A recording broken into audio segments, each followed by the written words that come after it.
Nancy, hi. What's up, Nancy? How are you, Nancy?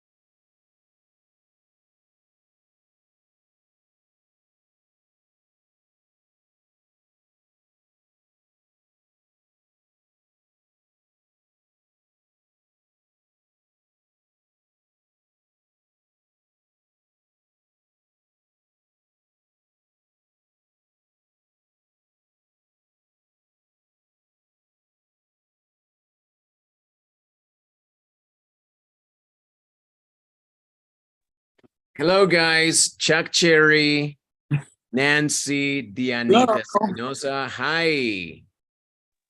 Hi, everyone. Hello.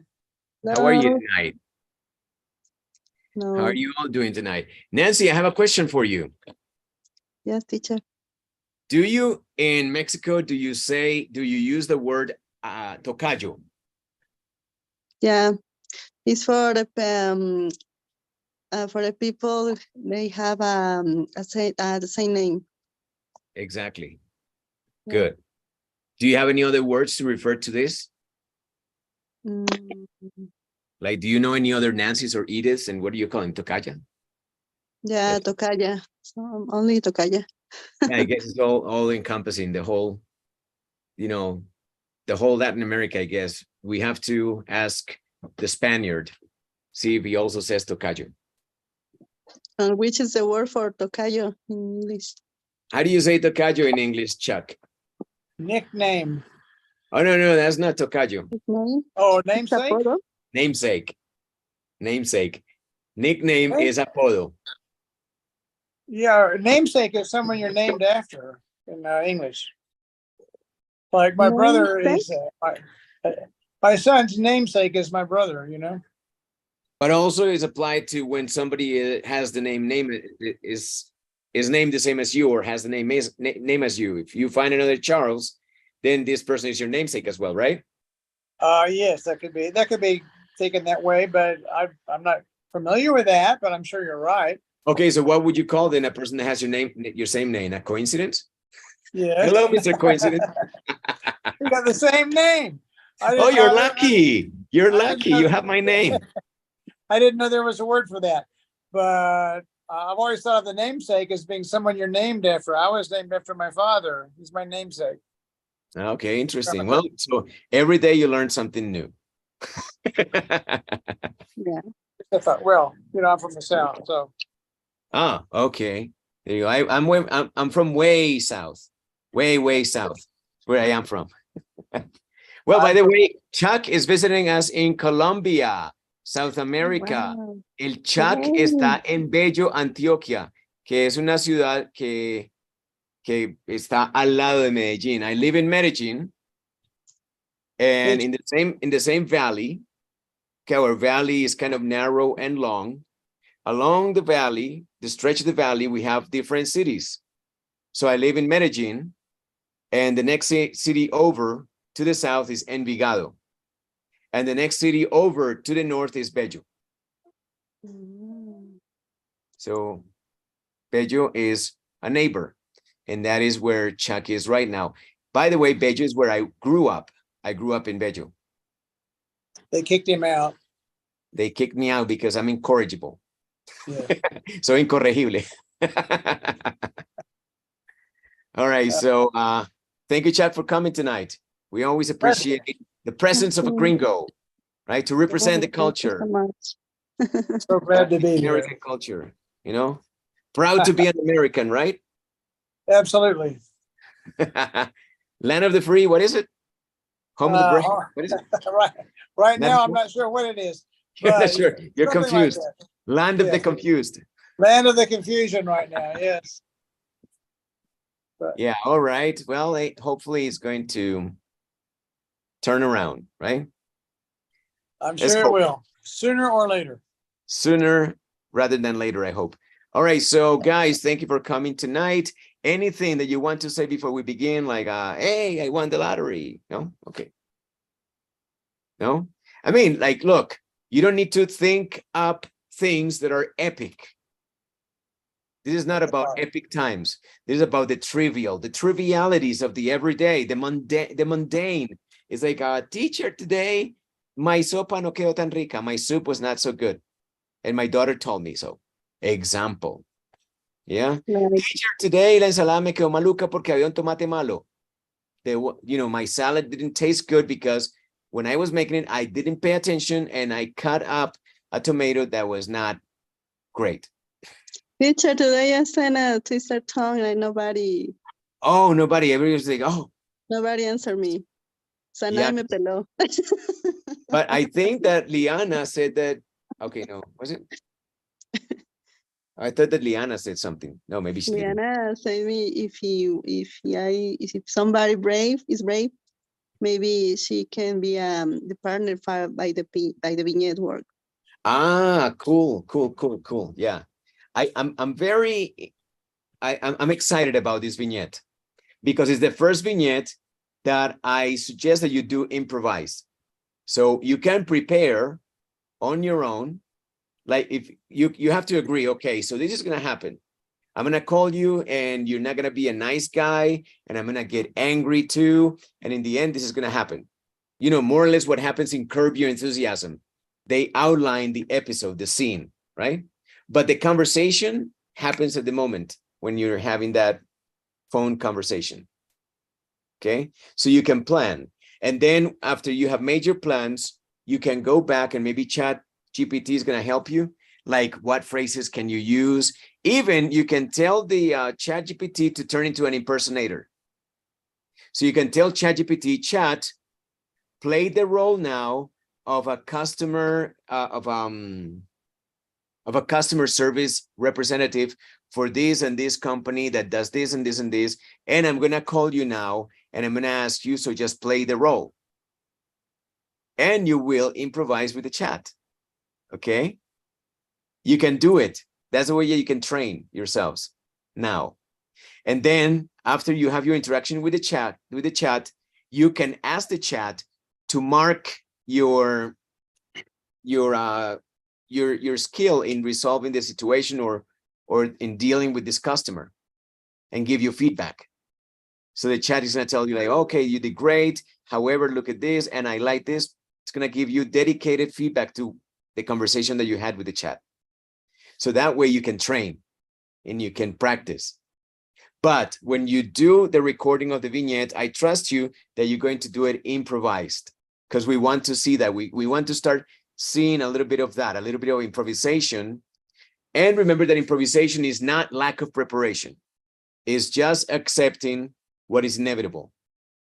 Things are not in our control, and we need to simply be in a receptive mood and simply accept and propose. And that's the way to do the tango, Like one proposes, the other one does the other thing, and that's how the dance becomes a thing.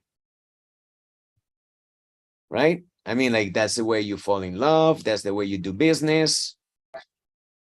Right? Do you understand? Cool. So there you go. Now that we understand each other, let's read. A leer. Let's read. Where were we? Were we here? Smart. I don't know why every time that I open the book now, I get lost. Well, I remember this, that there was that wolf there in the window. I remember that. Okay, let's say that we're here. Shall we? Are you seeing my book right now? Okay, Yes. Give me 1 second. Somebody's Sure. calling.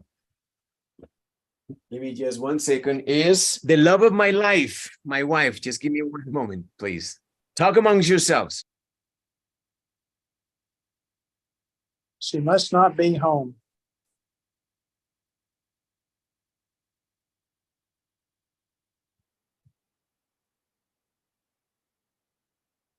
Is she in the next room or is she not home? Maybe nobody can hear me. Maybe no.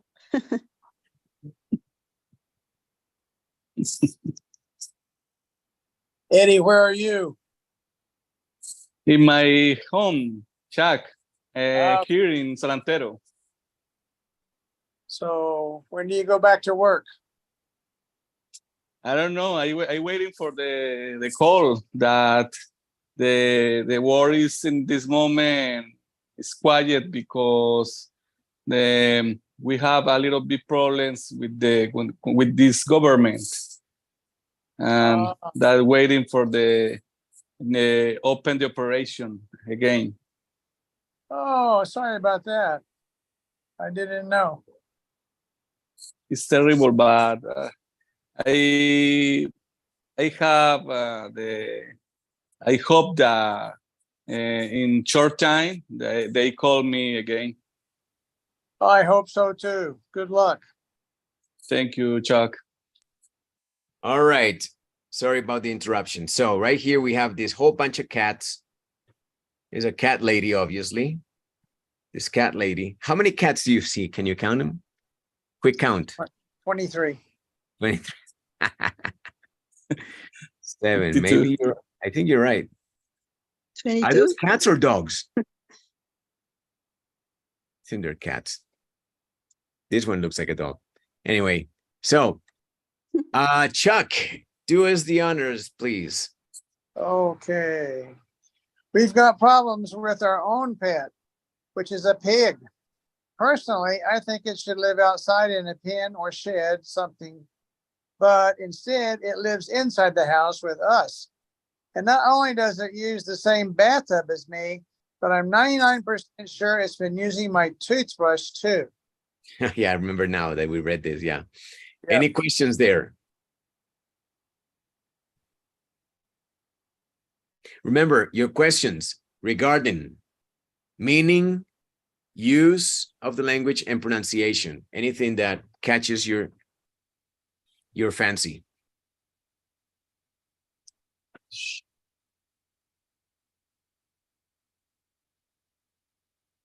Teacher, what's the meaning a shed? A shed. Well, Chuck, what's the difference, by the way, between a pen and a shed, which is, I mean, both are It's like a shelter. things that you use to keep animals outside, right? But what's the Well, a difference pig- between a pen and a shed? A pig pen is an open fenced in area, but a shed has a roof. It's a small shelter. Okay. All right. But then we have also, we also have stables. So stables is only for horses. Generally speaking, stable is only for horses. So shed is for other animals. Yes. So if But- you have a pig, you can't have a pig stable. no, no, but you rarely have a pig in the house either. So I don't know. Well, by the way, we have one of our students. I don't know if he's here. Is Gustavo here? Maybe he's not tonight. Not. No, Gustavo is one of our students, and he owns a mini pig that he keeps in the house. And the mini pig, guess, he has a best friend. Guess what or who the best friend is? A Lord, dog. A dog. So the dog and the pig, they think, I don't know who thinks who is who or what. I think that the pig sometimes thinks he's a dog and vice versa. Crazy. The pig is called Tachala and the dog name is Kakaroto. Exactly. And so imagine pigs and dogs now sleeping together, sort of like the state of America at present, right? Yeah. Vietnamese By the way, it's a pig. Vietnamese pig. Vietnamese. And maybe we suppose maybe the dog is Ukrainian. I don't know. All right, so Russian dog. a Russian dog. By the way, look at this structure right here, which is, right? Then we know that we're talking about the pet, right? And then which is a way to extend more information, which is a pig in this case. What else? So now we know shed is for animals to live in, but it's got a roof. It's a whole structure that is built around. So they are inside, the animals, I mean. But Well, a it could pen be- normally is just a fence. Like Nancy said, shelting, Shelter? A Shelter. shelter? Yeah. Shit. It's similar, yes? I guess a shelter is for people, a stable is for horses, and a Mm. shed is for other animals, I guess, mammals, Differences. Okay. Mm. right? A shed is frequently for tools as well. For tools as well. Como un taller. Okay, got it. Yeah, I forgot rich people have sheds. Forgot that. Yeah, I have several. I only have a drawer. Yeah, shed. Ojo, shed, not shit. Although sometimes the shed is full of shit. Yeah. I Could have be. my tools in the drawers. Yeah. Your tool is in the drawer. Interesting. All right. All right. So we got here, which is very personally something the house used. I guess that the rest is pretty. I have another teacher. What is it? Instead it lives. Instead. Mhm. What is that instead? Pointing out. What is instead? You know, what comes to mind, Chuck, when you think of the word instead? What is the function of that word? An alternative, it's an alternative or another way. Another way that maybe needs to be explained or presented because it's not what you expect, maybe. Yes. Okay. And then you know that there's going to be some sort of a contrast because you have the word but. Okay. Mhm. You have the word but right there. And then the instead explains that this is not what you expect for a pig to live inside the house. Okay. So it's the unexpected alternative, maybe. When Chuck, for example, asks me, oh, you're coming tomorrow. And I say, yes, Chuck, I'm coming tomorrow. And then I go. And then he's like, oh, you're here. Great. Did you drive? He expects that. And I say, no, I walked instead. Got it? Or I'm coming tomorrow instead. Yeah.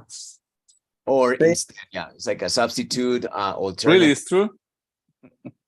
It's true. I mean, like we're meeting Check. on Sunday for sure, maybe tomorrow, but on Sunday we're meeting for sure. By the way, Liz just came in. Chuck is in Bello, Antioquia. Now, But it's true. Chuck is gonna go tomorrow to visit. Chuck is going to the Probably, Chuck. Chuck is coming into Medellín tomorrow for a regular checkup with the doctor. yes. And then maybe we'll get together and buy something very expensive for breakfast. Maybe lobster roll. There you go. Okay. I will call. And then maybe tomorrow. But on Sunday, we already have a date.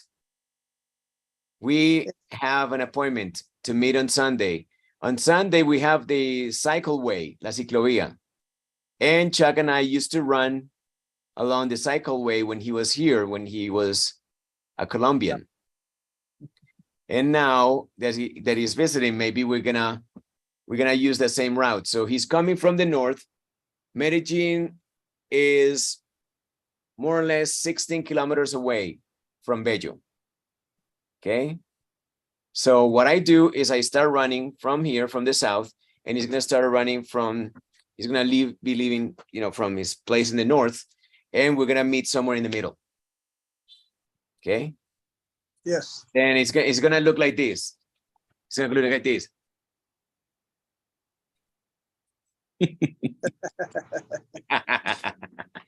Because I haven't seen him for ages. I haven't seen the guy since before the pandemic. That's right. You're right. A long time.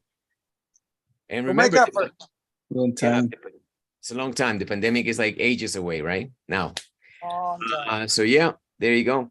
So I'm gonna be with Chuck on Sunday, and maybe hopefully we're gonna get to do one lesson together with you guys on the other end and us together here. Maybe drinking wine and smoking. Maybe after cigars, that because you that's are what rich people gonna. do. What is Maybe after that you are gonna do a barbecue. Maybe. Why not? Good idea. Chuck is a good cook. Chuck is very useful in the kitchen. So I didn't know that. yeah, remember that Chuck Really, for Chuck? a while he was living on his boat and he needed to cook, right? That's true. A lot of In fish. fact, You he are the taught me chef. to cook a couple of things like barbecue ribs and all that. A lot of fish. Cook a lot of fish. Oh, that sounds great. Yeah, Chuck is good. Chuck is good, you know, building things. Sometimes sometimes he does it well. Sometimes he creates monsters, Hey. monstrosities. I make a lot of mistakes. I do a lot of things twice. Over. All right, so instead, good Press point. on. Okay. Let's move on. Okay, let's move on. And it's been using my toothbrush too. Oh, pay attention to something very interesting. What's the difference between it's used, my toothbrush, and it's been using? In essence, maybe there's not much of a difference. But remember what I say about drama. Drama, drama, drama. The more words you use, the more dramatic it sounds. So using the present perfect progressive in this case with the ing and the been turns it into a longer expression than just the simple it's used. So it's been using not necessarily means that is doing it, you know, like it's going on, but it's more like drama too. And it's a way that people also complain about things using the ing. It's been using my toothbrush too. Okay. So don't focus so much on the meaning of things. Also focus on the use, the intention, the tone. The tone. I can never tell my wife that she did something that annoyed me, that she said something that annoyed me because she said, and what was wrong with what I say? With what I said. And I cannot explain that it's tone because she doesn't understand that. Obviously, because she wants to annoy me even more. Say, no, I don't like the way that you talk to me right now. And then she's like, what did I say? What did I say that is so wrong? And then I say, it's not what you said, it's how you said it. Yeah. Like, she dismissed me at that point. She's like, you don't make any sense. Anyway, tone, very important. Okay. It's been using, you're complaining. Dap, dap, dap, dap, dap, dap. The pig is there. Okay. And that thing's smart, right? Which makes me kind of nervous. All right. Let's move on. Fresh new page. Let's turn a brand new page. There you go, Chuck. In fact, I think it's been trying to learn how to communicate with us. Manny has this toy called See and Talk, where you pull a string and it says a word. Right there. See and talk. So there's a string right here that you pull. Anything there that catches your eye? It's a pig. It's been trying once again the present perfect progressive. In fact, it's the same actually. In fact, it's the same as actually. Yeah, sure. Once again, this way of talking, thinking, it's been trying, also makes reference to the fact that it's something recent. Okay, recently we started to notice this. It's been trying to learn to communicate with us. And by the way, look at this word. It always, you know, pulls me in like this. What is that? Why not a toy? Give me 1 second.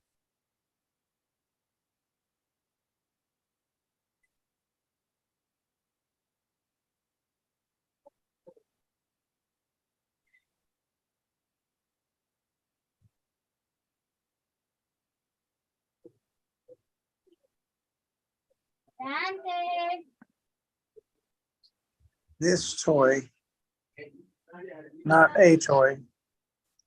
This toy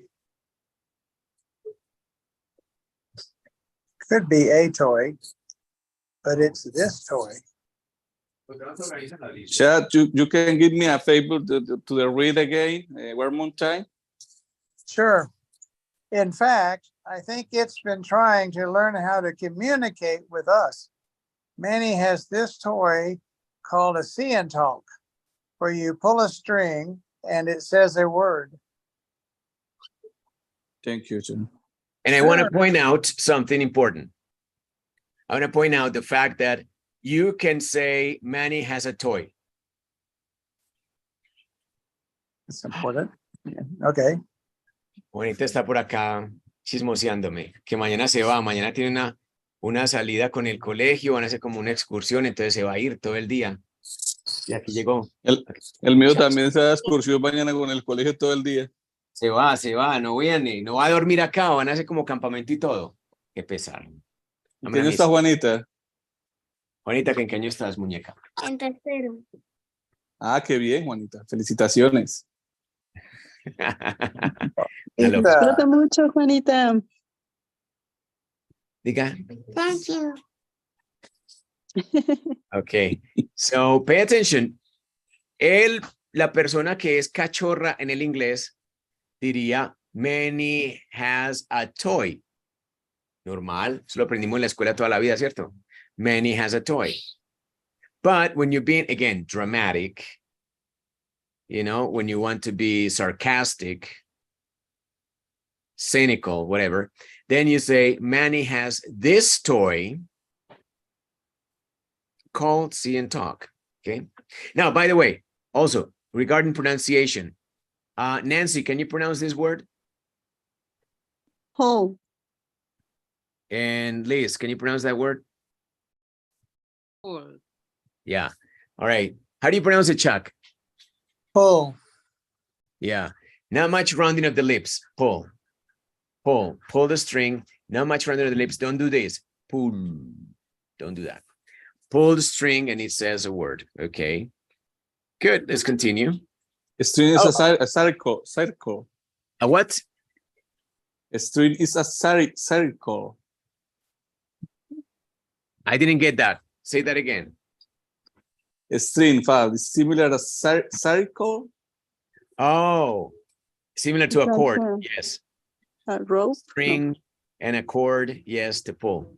Right. Right here, string. What do you call that in Mexico? Aquí sería como una Cuerda. pita, una cuerda, aquí también. Ustedes dicen pita, Un lazo. lazo más grueso. Yeah, string is not so thick. Un lacito. Así. Un lazo delgadito, okay. So, Ujú. Un lazo all right, chiquito. so let's go on with the next paragraph, Chuck. Somehow the pig figured out how to use the see and talk, and every so often it manages to put together a full sentence. So the pig is really trying to communicate, and aliens are visiting us now. Aliens are all over, my friend. What's up with this? Right? I don't know. Just now figuring that out, I guess. What is that somehow? Does anybody know? What, I mean, like, obviously, pay attention to something here. It's a loaded question. It's a trick question. Somehow really doesn't mean anything, really. But it points out something, maybe in the way that you mean something, the attitude, the way you feel about something. What is somehow? What does that communicate?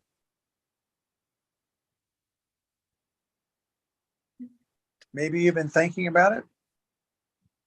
Maybe. Can it also point out surprise? Surprisingly. Like somehow, you say, unexplainable to me. Somehow, the pig figured out how to use the see and talk. Surprisingly. Something. Surprisingly, the pig is now doing it. And now pay attention to this beauty right here. Every so often. What is that pointing out? What does that point out? What is every so often? It's not a number, obviously, but it's a word to substitute, like when you say twice a week, 3 times a month. Now, that is exact. But this inexact word is very much used in colloquial English. What do you think it means? What does it point out? What does it suggest? What does it take you back to? What? Every so often. Muy a menudo. Is it muy or no muy? What do you think? What do you think, Chuck? Is this very often, similar to very often, or not very often? I think it's in between. I think that's the kind of the point. It's not definitive, so you don't know. Every so often is between very often and not very often. Interesting, right? Yeah, I think. Every so often. Like if I ask you, how often do you eat fish? You say, oh, we every so often. I don't know, not very often. Now and then. Never. Every so often.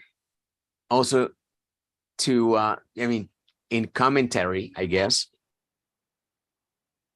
In commentary, but I don't think that you apply it to yourself. Would you say that? Like, oh, I every so often go for a run. Would you say that normally, Chuck? Actually, no. Exactly. No, I would say now and then, maybe. Exactly. So pay attention to use, which to me is a super sexy point of view or direction to look at or perspective to appreciate language. Not just the meaning, but when a thing is used, when a thing is not used, who uses it, when, how. Every so often, maybe you're going to use it for commentary on something else that is not you. But when you're talking about you don't say every so often. Like in the case of the pig, every so often he does this. But in the case of me, I wouldn't say, I every so often talk to my mother. Crazy, right? Who knows what to manage to means?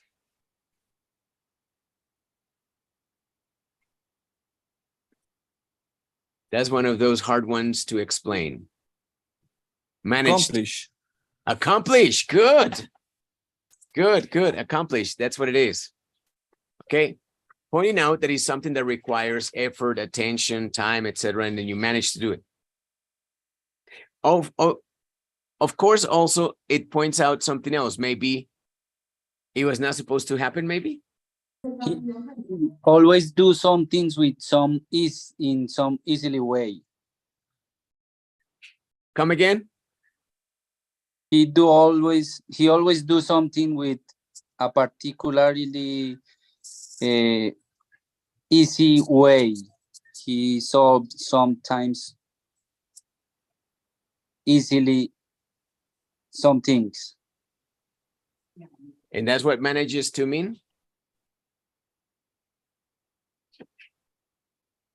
Yeah, for me, yes. If I said Fabian always managed to blah blah blah, I think that he's good at something, or he managed to be good at something. He manages to make English lessons easy or fun. Yeah. Okay. So also surprising. Could be. Maybe. I think he's right. Yeah. Okay. So manages to Thanks, maybe. Chuck. Okay. Yeah. You Chuck is my new favorite teacher. I knew he was gonna come back to haunt me. Yeah. Okay. That's fine. Okay. Thank you very much. Now, I want you to also admire this beauty put together. What would be a more Latin sounding substitute? Substitute for a more Latin substitute.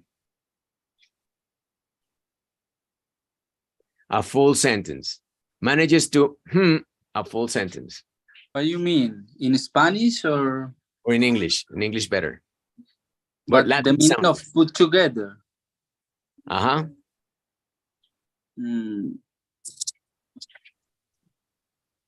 To use the right words. To construct, Construct. Yeah, to construct or use the correct words. to create. Yeah, to create. Okay, so don't use those anymore. Use put together. And why is that? Because that's the way gringos talk. Put together, and just like that, as it points out right there in the words itself, in the words themselves, sorry, one piece and another piece. That's the way the English language works. English language has an advantage over Spanish.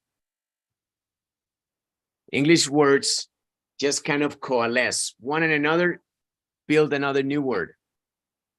And that's the way gringos talk linguistically, not us. And I am with Jorge Luis Borges. I think that I shared that video with you guys. Babe, Yes, sir. there is a word that is put yourself together. Oh, yeah. Pull yourself together. Yeah, put. It's like, yeah. What is pull yourself together, Chuck? What is that? Oh, I was distraught over something and I'd feel badly. So I need to change my emotion. Or I'm tired and don't think I can finish the task. So I need to cowboy up, pull myself together. Yeah, it's like control yourself, like Yeah, change emotion. stop being confused, something like this. Yes, or stop being angry, or Yeah, just stop being sad. More or less. it's similar to behave or not. Hey, Yeah, behave differently anyway. Yeah, yes. And okay, now that we're touching on this pull thing, how about pull your shit together? What is that, Chuck? That would be the same thing, but not as common. I think it's like a one-off, or that you wouldn't hear that very often. You might say "keep your shit together" would be a better expression. But pull your shit together would be also referent to organize your stuff, stop being a jackass. It's right? also with get, right? Get your shit together. Yeah, I think I have seen that. Need to I'm get sure your I've shit seen that. pull your shit together. Interesting. My wife Right? says it all the time. Yeah. She says Sería it. poner juntas algunas frases o algo así, unir. Ponerlas juntas, sí, o sea, juntas. juntarlas, armarlas, eso. Pero nosotros pensaríamos desde el español, desde nuestra comodidad del latín, diríamos create a full sentence, construct a full sentence. But I want to invite you to explore the Anglo-Saxon put together. And like I said, maybe last week I shared a video where Jorge Luis Borges said that he had more respect for English than for Spanish, because English has two options, two choices, the Latin version or the Anglo-Saxon version. So Latin normally is considered more formal, like create, organize, construct. And then we have the Lego style Anglo-Saxon with short words put together. Yeah. It's interesting. You can say extinguish that cigarette right now. Or you can say put out that cigarette right now. A-hole. Right? Yeah. And obviously, it's better for Americans when they hear put out. It's not nice to some Americans when they hear something like extinguish the cigarette. It kind of throws them off, because normally people don't talk like that. When I was in high school, when God was wearing shorts, they when taught rocks were soft. they taught Latin. We had to teach. They taught Latin in high school as a base for learning English. But they don't do that anymore because of exactly what you're talking about. Interesting. That's why older people are more formal. Yeah, I suppose. Because you have more knowledge of all those words, etc. You have a certain appreciation for that other, let's say, variety of the English language. I mean, all those words that entered the English language via the Latin word. It's interesting. I mean, I agree with Borges. You have two choices. And for us, the choice is always going to be to this, you know, like more dramatic turn of events, which is words that articulate one and another like a game of Legos. All right, enough of that. Pig, eat ice cream. See? Yeah. Putting words together. Pig, eat ice cream. It's an intelligent pig. Interesting. I didn't know that pigs could eat ice cream. This is new. I didn't know. Did you know that you're not supposed to feed fish to dogs? Did you know that? No. Exactly. My grandfather used to say that to me. And his explanation, his rationale was that if I fed fish to the dog, it would lose its fur. Huh. Haven't heard that one. Loses light? Its fur would fall out. Se le iba a caer el pelo. Right? Yes. And I guess what I heard that. did? Guess what I did? I fed Fed a your dog. ton of fish to the dog and nothing happened. Then I started to smell a rat. I started thinking that maybe people were not telling you the truth all the time as a kid. I think you're right about that. And I think that it continues to be a fact of life in general. They're not telling you the whole truth. Anyway, let's move on to greener pastures. And another thing that the spin drilling her lungs is dangerous for the dogs. Oh, the what? Spin of the spin of the fish. Oh, drilling the her bones. lungs. The bones. The bones, the spinas. Las espinas, Yes, the bones. are dangerous. Drilling her lungs. Yes. Oh, interesting. I didn't know that. Maybe. Like your fur fall out. Okay. All right. Let's go on with the next paragraph. Lately. Lately, I've been thinking there's gotta be a way the two of us can team up. I've heard a pig's sense of smell is 2,000 times better than a human being's. No kidding, That- really? Continue. Sorry. That's what he heard. That talent could really come in handy. Interesting. There's a new factoid that I'm going to enjoy using. 2,000 times better than a human being's sense of smell of a pig's. Interesting. Interesting. I had no idea. Is Gustavo here? We need to tell Gustavo. That I bet that could be a give or take thing. Gustavo's pig can smell a rat from a distance. Do you know the phrase smell a rat? I smell a rat. Do you know what that means? Huele a rata? Sospechoso. There's something suspicious here. I smell a rat. It's an expression of the English language that is so colorful. We have anything like that in Spanish? No, right? Huele a rata. Huele feo. Huele feo. Huele mal. Huele feo. It smells bad. This smell bad. Exactly. Exactly. Huele feo. Good, But yeah, they say- good evening, everyone. Good evening, man. Good evening, Juanca. We are recording. No After problem. you don't say that I don't greet, and I greet everyone, to everyone. Thank you for greeting everyone.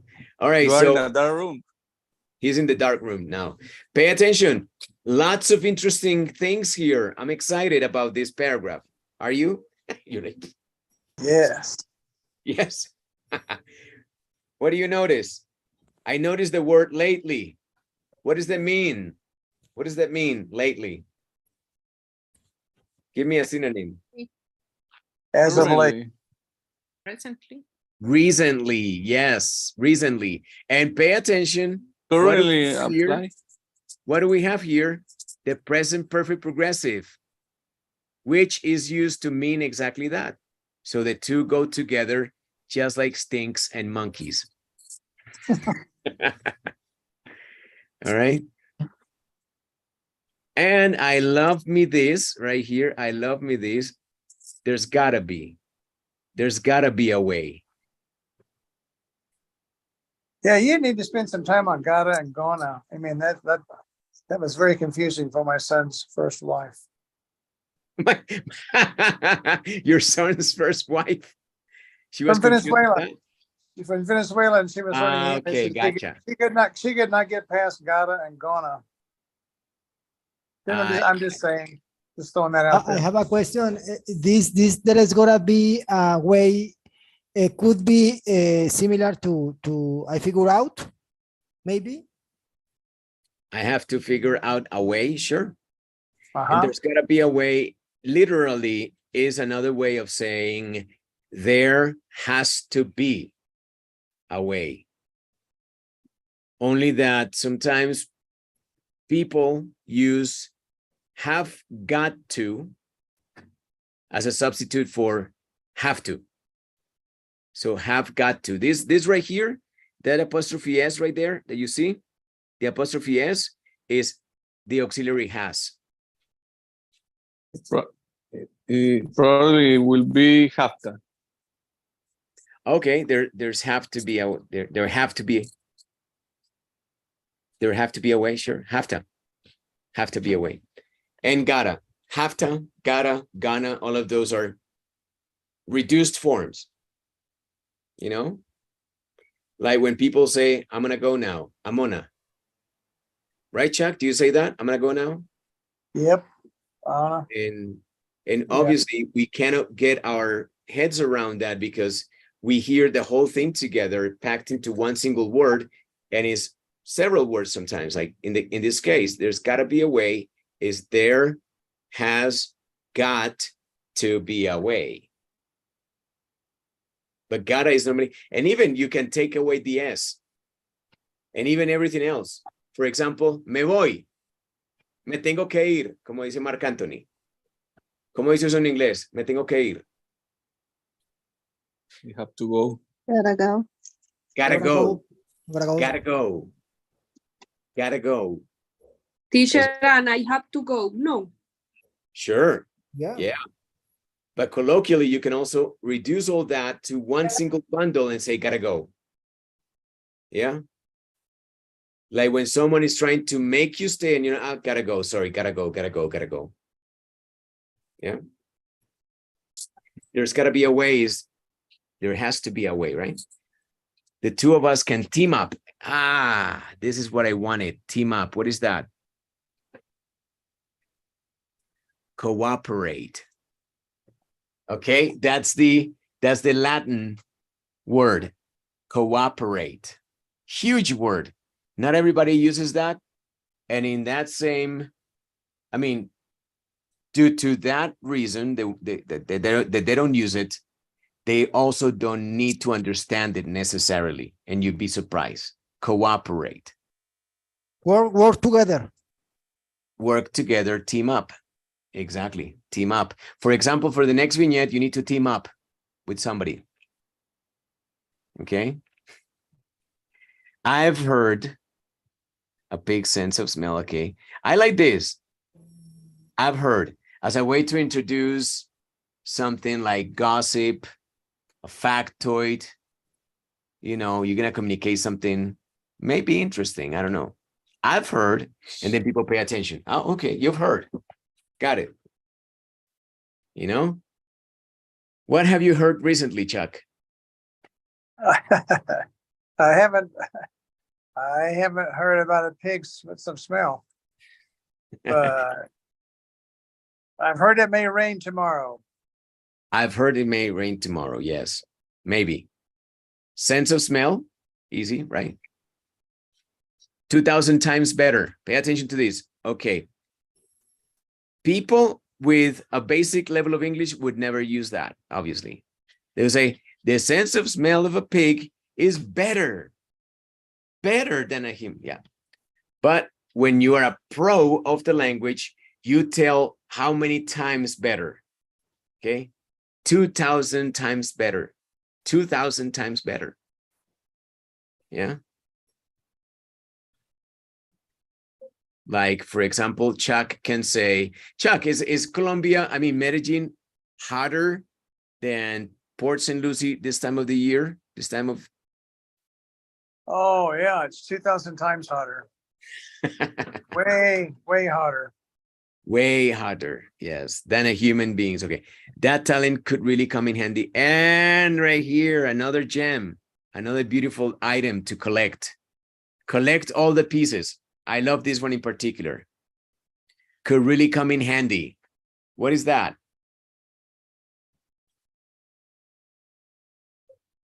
Like Come in could- handy. What? could be useful. Useful. Thank you, Liz. Very good.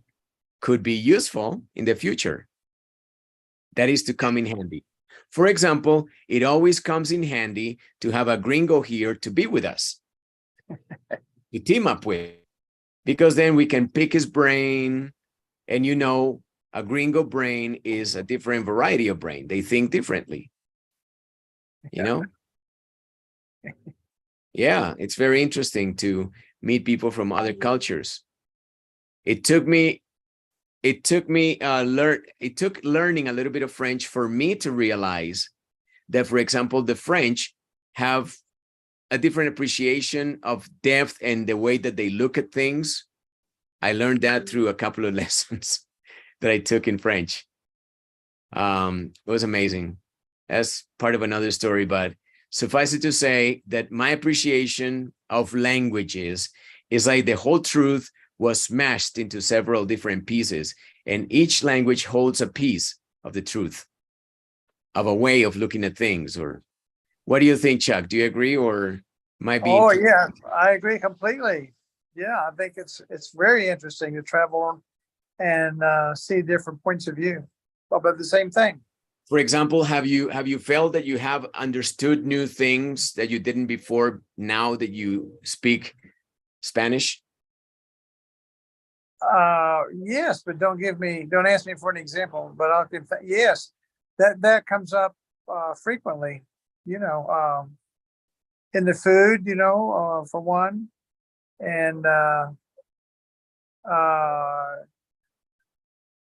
yeah, well, you know, more or less in the food comes to mind, but as there's many different ways of looking at the same problems, you know, in different countries.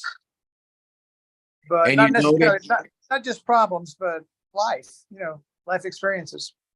have you noticed that sometimes there are things that maybe are invisible to you because you don't have the words to express it? Maybe you don't notice that exists in Spanish and vice versa? Occasionally, yes. Like, for example, the word estrenar, you know what that means, right? Estrenada. Estrenar. Oh, estrenar. You remember what that is? Stranger. Like when somebody says, ay, Chuck, ¿qué estás estrenando? It doesn't Oh. exist in English. Like they see you, like el 24 de diciembre, todo lindo. You're wearing your best. And then and then they say, ay, Chuck, ¿qué estás estrenando? What does that mean? Yeah. Dressing for the occasion, or something about new Exactly. new clothes for Christmas or something. I can't Got new remember. clothes. Yes. It doesn't. You're right. That one doesn't translate well. So it doesn't really exist in English. You don't appreciate that as if it were a thing. I guess you focus on the fact that there are new clothes on the emperor, but you don't focus on how the emperor feels. Right. Dressing for the occasion is similar, but not the same. You're right. That's a good example. It's the same, but different. Yeah. However, estrenar, si usted le pone a pensar por un momento, y hay que ser muy curiosos con esto de la lengua, me interesa mucho, es cuando uno dice, ve, estás estrenando, uno ya no enfoca el el estrén tanto, sino la persona como se siente o como se ve. Mientras que para ellos siempre enfocan es lo nuevo, desenfocan a la persona y su sentimiento. O sea, no es un evento estrenar, sino que es más bien el evento es como que hay ropa nueva. You know? So it's just interesting, and it's just a sense, I mean, like, no, just a way of sensing something or the absence of that appreciation. And when you combine different languages, I guess that you gain profundity or depth, right? I don't know. What do you think, Chuck? Am I being just too I think esoteric? that's a good way of expressing it. I think you're right. The fascination the French have for a meal or eating a food, and the different viewpoints about death, like you say, different phrases for going to funerals. All these things increases your profundity, I suppose. Travel does. Exactly. And by the way, the word profundity is Chuck would say like, wow, that's a big word. But to us, it's just a mundane thing, right? But then there's the word depth, which is the same. All right, interesting. A new word for Chuck is the new clothes, la percha in Medellín, Chuck. The new clothes, la percha. I had the percha for my birthday, for example. Mecha, right? Okay. See? Okay, Chuck, I can see Chuck making mental notes. He's like, Checking that out, yes. But my point of view is more for the cultural behavior, for the behavior, Latin behavior, because the Latin is really focusing in merchandising or in brands, especially because you can see in Cali, for example, people, young people love wear new clothes and clothes for exclusive designers many of time or several times, and when you really see or look at a gringo is more simple in the wearing. They prefer in these cases I don't know make the point against the environment around the point. So it's culturally it's the behavior, because for Latin people or for Colombian people, they wear a brands designers clothes, especially is another kind of proud for a symbol. It's a symbol of exactly. status. It's a status symbol. High status. Instead, they don't pay attention that what they wearing. The simple clothes, the normal clothes. Exactly. For American people or for gringo or for really famous people, it's not important. It's not important. Really the way they're wearing, because it's normal for them to get this kind of clothes or brand. Especially. Okay, what is funny to me now that you're talking about this, what is funny to me is that I see more here in Colombia, like the names of brands, huge, like they occupy a huge portion of your clothes as if you were just a walking billboard. And people are happy with that. Yes, it's like a big swoop of Nike. A huge here, for Nike. example, Because It's the Right? behavior. It's the behavior. They try to be really the highlights in or the center of Their styles. in a community, in several people. Which takes me back to the fact that estrenar is an event, not to gringo. So it's something that starts there culturally, and the language starts to give you understanding. For us, there's an event, and that event normally happens at some times during the year. I mean, there are some people, I don't know if it's superstition or what, but you have to have your fresh new clothes ready, laid out and ready to use on the 7th of December, on the 24th, and on the 31st. God forbid you don't do it. I don't know how you feel about it. Sometimes in Cali, sometimes 25th December and 1st of January. That's Yeah, nice. but in the United States, you have like a given day to put new clothes, or do you? No, not that I know of.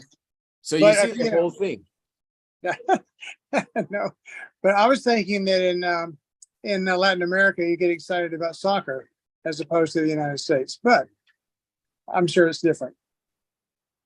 But it's interesting, yeah. So the different cultures see different things, become interested in different things, and events and even language start to conform the paradigm. Is that a big word? The whole understanding, right, of the thing, reflected in words, behaviors, like Juanca said. Yeah. But yeah, it's interesting now that we talked about it.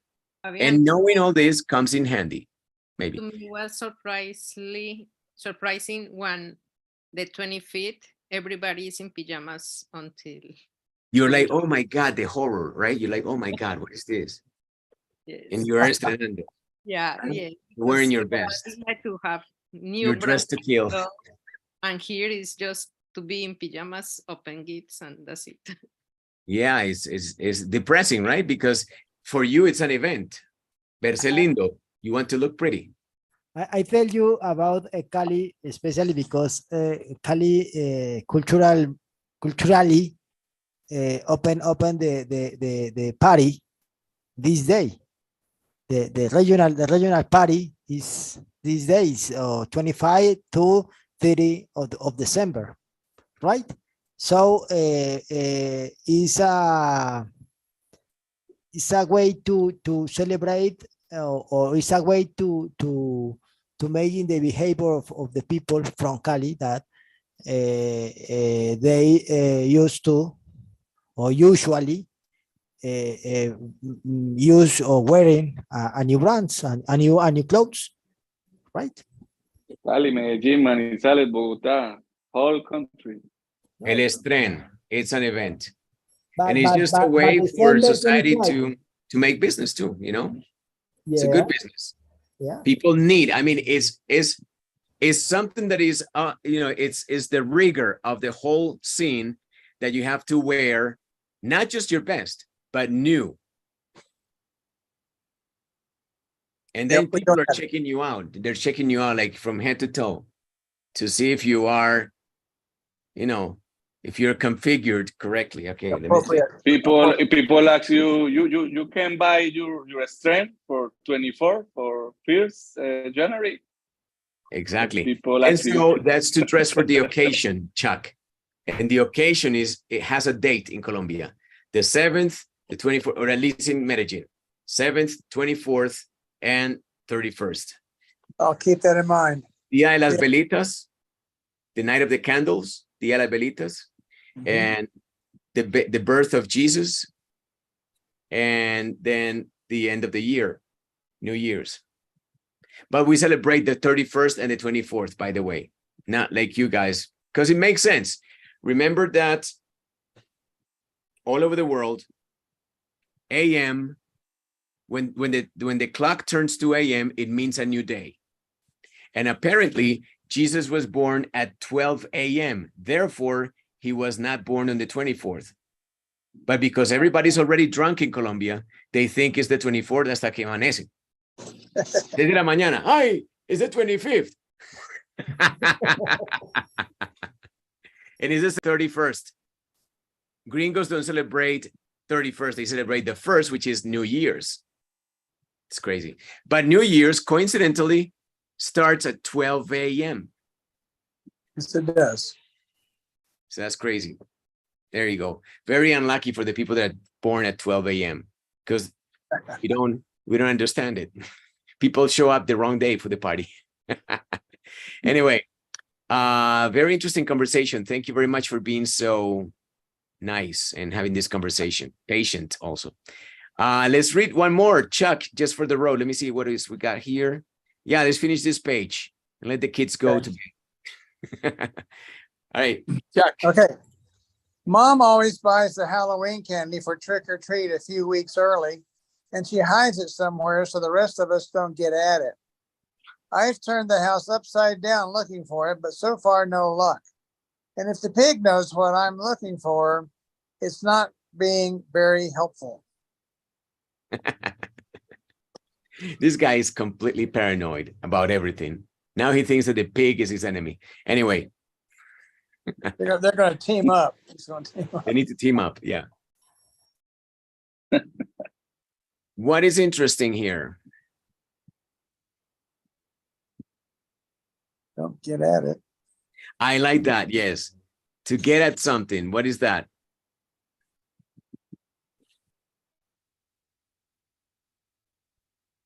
You asking me? No. Show up. Find. Find, show up. Find and get your hands all over it, use it. And I guess that in this case, that's not what mom wants. They don't want you to find it and therefore eat it. Because obviously, if you eat candy as a kid, you're not just going to admire it. Or yes, you will, but in your mouth, right? As you chew it. So get at it. Okay. But it's interesting, the construction, right? Get at it. Yep. What else do you get out of that, Chuck? Get at it. Why not just get it? What would be, I mean, like, why would you say get at it feels differently from get it? No, it's different than find it. It's not just find it. It means find it and use it, or find it and destroy it, or find it and do something with it. Uh-huh. To get at it. Get at it and start doing something with it. In fact, this takes me back to another expression, maybe connected. Let me have a go at it. Yes. Yes. Good. Same thing. What is that? Let me have a go at it. What is that? Same thing. Well, you're going to start something like a race or a challenge of some sort. And also like, let me try it, right? Let me try it. Yeah, let me You try tried it. Now let me try it. See if it works for me. Yeah, let me get at it. Yeah. Let me have a go at it. Like you're trying to start the engine.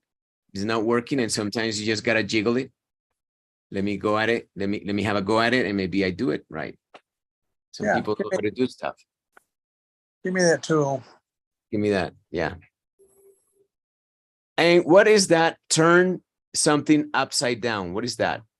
What is that referred to? Patas para arriba. Yeah. We also have it in Spanish. Yeah. How would you say that in Spanish, Johan? Revolcar. Revolcar la casa. In my Spanish. La voltearon patas para arriba. Esa es. That's how I say it. Volteó la casa patas para arriba. You know, like it turned the house feet up. Or belly up or tits up. This is a phrasal verb. This is a phrasal verb with three words. Turn upside down. Turn upside down. Sure. Yeah. If you want to see it that way. I don't know if Turn it works. something, but yeah, sure. Turn something and someone upside down. Because someone aplica. I guess. I But I think it's not used. Would you feel that way, Chuck? Maybe about a situation that situation turns you upside down? No, I don't think so. Yeah, once again, it's like it's not something that you take it to the personal you, I, me, but maybe you can describe something else extraneous. Like you can say, turned my life upside down, right? My house, or maybe it even needs to have the semblance of a place to be that. And maybe you don't consider yourself a place, but your life is a place, maybe. You know, now we're getting crazy. We're talking crazy now. Looking for it. What could be the way to mention something about a sentimental deception or a breaking in My life turned my life upside down. Breaking up with my wife turned my life upside down. Okay. But is mentioned about something, really. It's not, Yeah, but something that contains you, maybe. Like a house, your life, but not the person in you. You're not turned upside down. okay. My emotions. Yeah. Or my huh? My emotional world. Okay, let me see. But you might have an idea about something. Yeah. My feelings. Okay. I thought the earth was flat, but It's not turn time to become sad. How about this?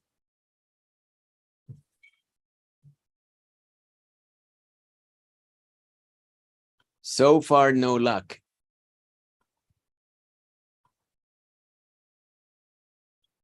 I In guess you can Spanish. also say Oh, it's a failed. A failed. so Up to far. now. What is the meaning Well, of so far? hasta ahora. Hasta ahora, until now. Yeah. No luck meaning nothing. In fact, you can also say so far, nothing. Right?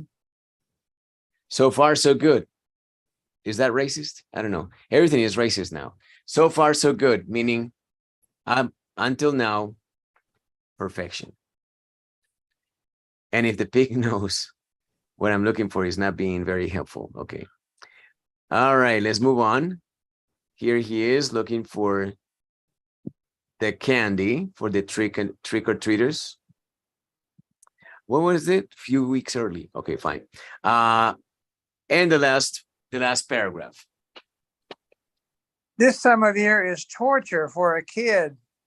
There are all these candy commercials on TV, and every time you walk into the grocery store, it's like they're trying to mess with you.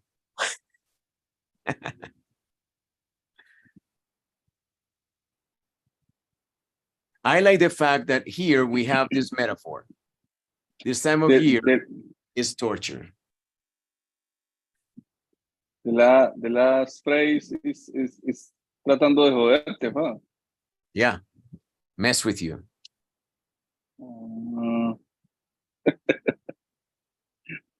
What is to mess with someone?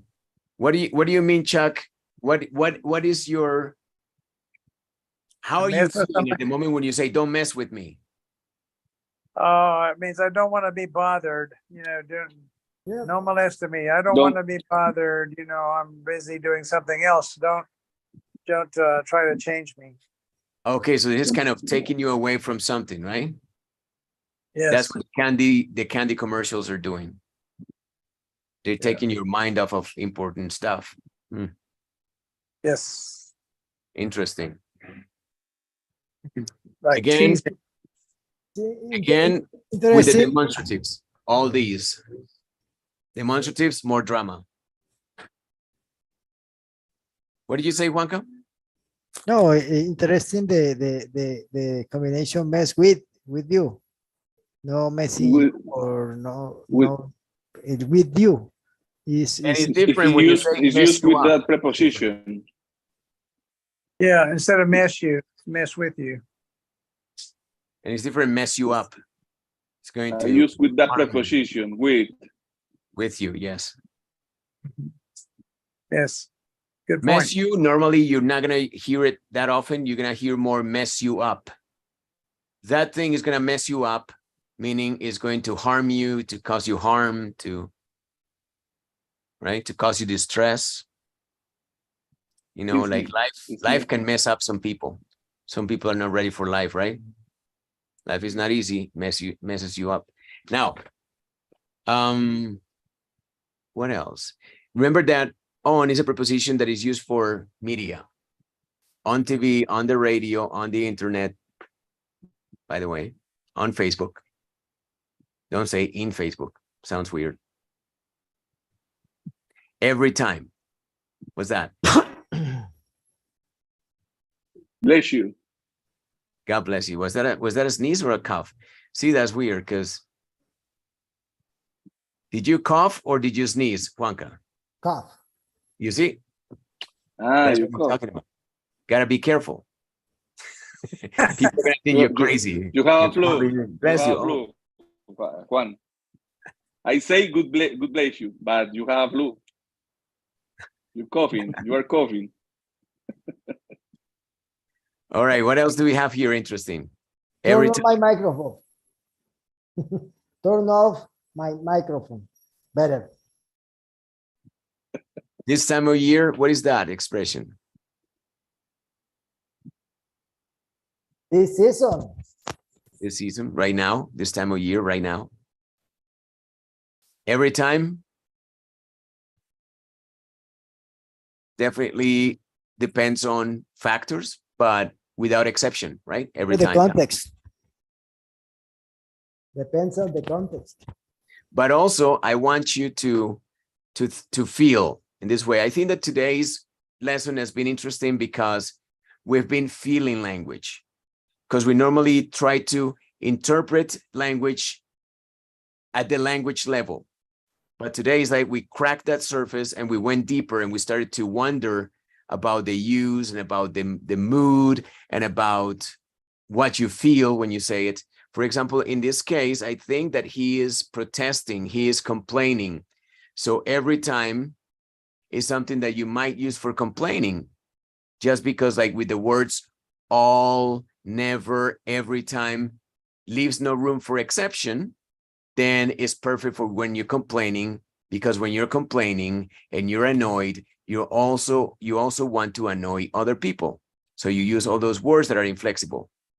Every time you come into my room, you always forget to close the door. Happens with my kids, right? Because the house gets noisy, because my wife is doing homework with the kids are doing stuff, the dog starts barking. So I always come to the room and I close the door. But every time somebody comes in, they always forget. They never close it again.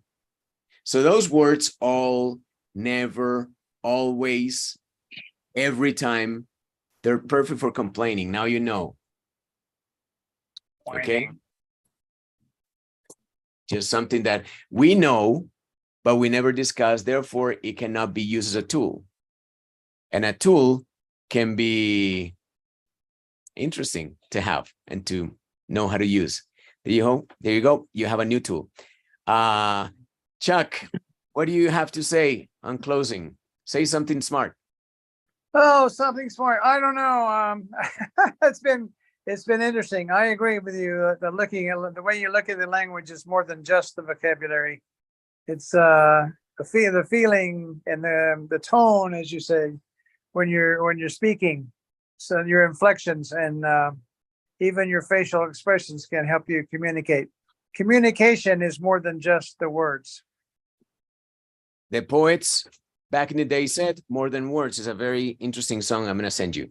More than words. Yes, it's more than words, definitely. And it's our job as students of the language to be curious and to be creative. Maybe many of the things that we observe here and talk about are just in our imaginations, but I think it's a good thing to have imaginations about language or imaginings about language. I think it's a luxury that we can afford ourselves and costs us no money. So let's have fun, be curious, and be creative in your explorations of language. I invite you to do so. Juanca was going to say something.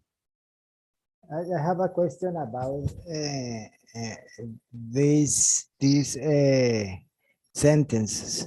or this part of the lecture. Is normal? No, it's normal. No, my question is about these places like El Hueco, Medellín, for example. That when you walk in the street on the and the salesman try to catch you and to and to get in the store, mention something like siga papi, siga sin compromiso. True. Go I know here that Chuck knows all without about it. compromise. Come in without compromise. Exactly. It's normal no, it's not normal. I think it's no. It's really original Colombian behavior, but I figure out in the United States this kind of behavior for salesman. The reaction of people is something funny, really. I don't know if are there places alike. I don't know. Yeah, it's crazy. I don't think Chuck has that in America. Maybe if you go to New York, place that is a melting pot of cultures, and you see many Colombians, maybe some of them are gonna start like clapping outside their businesses. Hawking, they call that hawking, trying to get people to come in. Yeah. They're messing with you. They're just messing with you. Mess with you. Exactly. They try to make. Entre sin compromiso, míaselo, mía. Está buscando zapatos and you're not looking even for shoes, but you know, that kind of thing. It's crazy.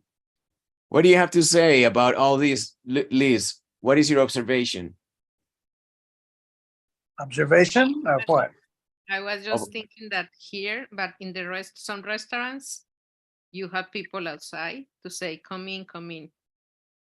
It's not, in San Francisco? Yeah. Ah, Colombian behavior. Restaurants. Colombian restaurant. Colombian restaurant. Surely, because I don't think a Peruvian restaurant. I don't think so. Come here without compromise, the corrientazo. Exactly. What is unique, Chuck, about our culture now that you're back? I'm sure that you're looking at at us through a fresh outlook on life because you've been in the States for a while now. So you come back to something that is already familiar. What did you notice? What catches your eye now? What do you see? Oh, it's there's a lot of differences that I see.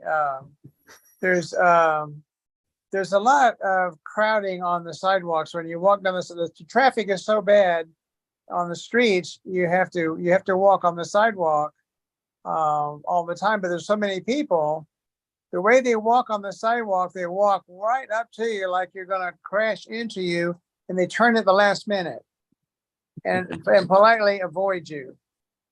But it's a last minute thing. In the United States, people see you coming, they move over, a half a block away. They don't do that in the United States. But here they walk up right up to you and dodge you at the last minute.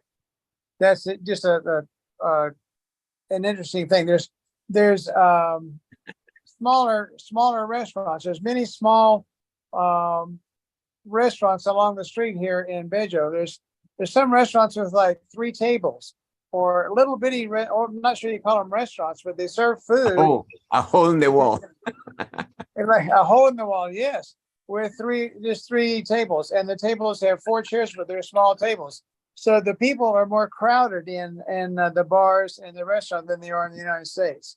They have more people and less space here in Colombia, I think.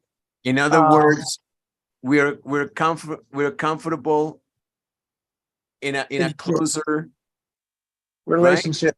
Right? Yes, exactly. You might walk right up and when I walked in the breakfast bakery this morning, it was full, and this guy looked at me and said, "Come here and sit down." And he was very comfortable with a complete stranger just walking up and sitting at his table because there wasn't any other space. So it was just a a quick coffee, but it was interesting. That happens all the time. They like soccer here. People get excited about it. That's something that nobody gets excited about in the United States. It's just a different cultural thing. But we get excited about American football. It's just different, but it's a little different.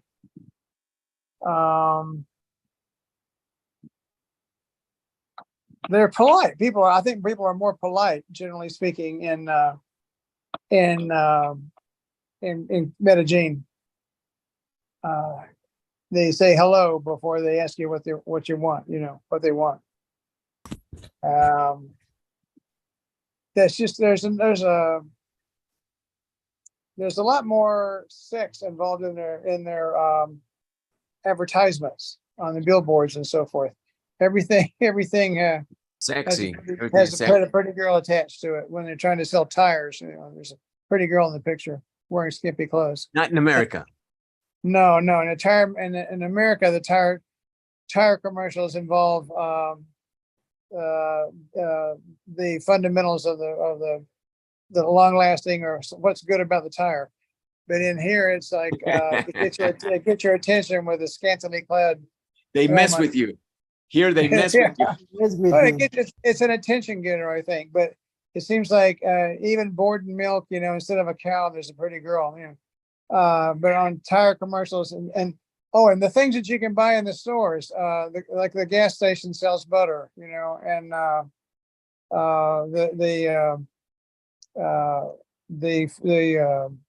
don't know, hardware store will sell, a mattress or something. It's just that there's odd things go together in stores here, much more so than the United States. We're more opportunity. I literally bought some really nice butter in the gas station the other day. Are you sure it was butter? Yeah, it was from Ireland, and obviously the guy had a connection with Irish butter or something, but he was pushing it in his little bitty teeny gas station. What about oranges at the gas station? Yeah, I mean that's what I'm saying. Oranges at a gas station, or just things that are totally out of place. I don't know. I can't think of any better example right now, but it strikes me all the time when I see what's being sold at a. Well, let's call it spontaneity. We're more spontaneous. And you have a lot more party stores, a whole lot more party stores than we do.